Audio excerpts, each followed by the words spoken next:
Welcome back. In our second video on unwritten rights, we are talking about the standards of evidence.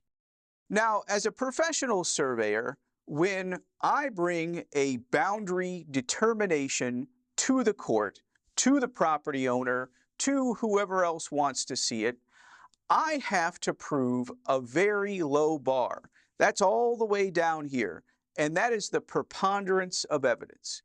If it is more likely than not that the survey monument is in the southwest corner, that's good enough. Now, me personally, I'm very uncomfortable with that such low bar, but in most civil lawsuits, more likely than not will get you a win.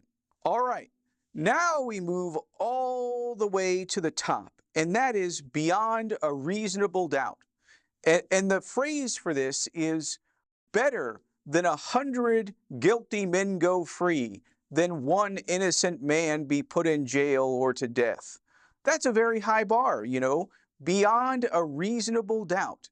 There is no reasonable doubt that can be provided by the defendant, therefore he's got to go to jail. Now, so you have up here reasonable doubt, you've got all the way down here preponderance. Now, we come to the middle, and the middle bar is clear and convincing.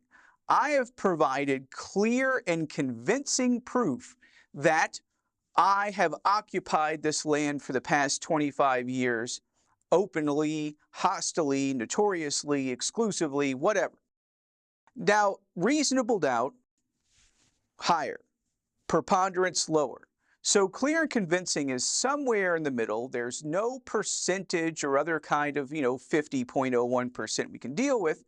But here's the thing, and I tell property owners who want to argue unwritten rights all the time, either you are all in or you're not in at all, because you have to prove every element of latches, estoppel, whatever you're arguing, you've got to prove every element beyond a clear and convincing level, which is extremely difficult to do.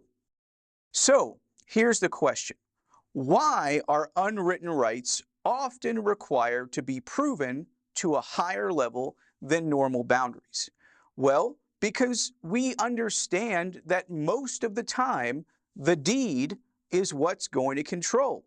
And if you want to contradict the deed, if you want to contradict the original survey in proving unwritten rights, then you have to go to a much higher level than is normally required in property rights. So how do you go about this? How do you establish clear and convincing proof of anything?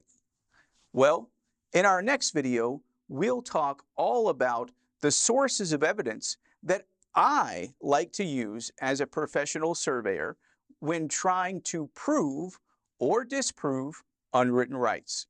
Stay tuned.